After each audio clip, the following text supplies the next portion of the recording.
Après plus d'une heure à explorer le parc de Giosani, nous tombons enfin sur son habitant le plus emblématique. Le colobru de Zanzibar ne vit qu'à un seul endroit sur Terre, l'archipel de Zanzibar. Isolé depuis des milliers d'années, il a développé des caractéristiques singulières. Son visage noir est couronné de longs poils blancs hérissés et l'arrière de son crâne et son dos sont de couleur rousse. Son crâne est plus petit que ceux des autres espèces de colobes présentes sur le continent africain.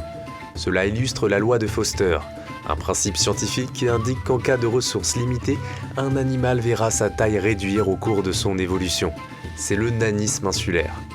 Contrairement à la plupart des singes, il ne mange que des fruits non mûrs, car il ne digère pas le sucre. Autre particularité, une forte odeur corporelle, qui lui vaut le surnom de singe poison. Il apprécie tant les zones sèches que les mangroves, et ne craint pas de s'approcher des habitations humaines. Victime de la déforestation et de la chasse, la population de colobru de Zanzibar était descendue en dessous des 2000 individus dans les années 90. Cependant, grâce aux efforts de conservation, comme la création du parc national de la baie de Giosani Chawaka en 2004, ainsi qu'à l'inclusion des communautés locales qui partagent 50% de tous les revenus du tourisme, la population de ce primate énigmatique a presque triplé en 30 ans. Une augmentation très encourageante, même si le colobru de Zanzibar est toujours considéré en danger d'extinction.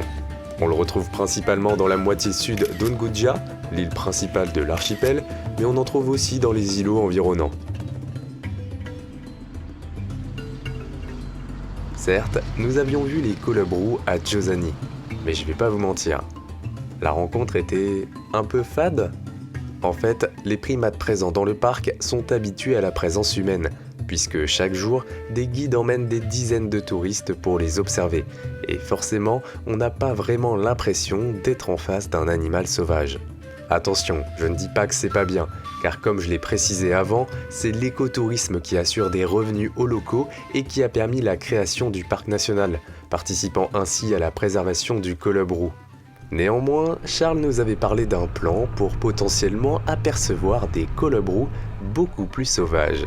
Et pour ça, on doit prendre un bateau, direction la mangrove de Zanzibar. Et encore, il y a moins de vagues qu'hier quand on est parti en plongée. Hein. On a bien fait de pas y aller. Les mangroves couvrent une partie importante des côtes d'Unguja et jouent un rôle important dans l'équilibre écologique de la région. La chance nous sourit puisqu'en peu de temps, nous apercevons nos premiers colobru en haut des arbres.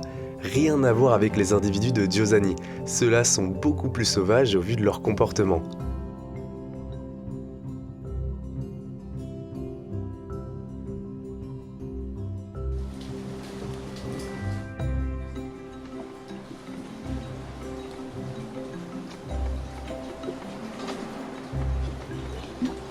C'est sympa aussi ici. Hein. C'est trop bien là. Ah, il est parti. Bon, j'avoue, la qualité des images en a pris un coup.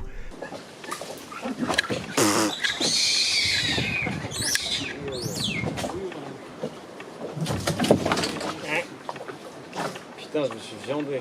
Car cette fois, je suis sur un bateau et en plus, je filme avec mon vieux bridge dont le zoom et l'autofocus sont clairement en train de crever. Mais bon, je n'avais pas assez confiance en moi pour ramener tout mon matos sur le bateau.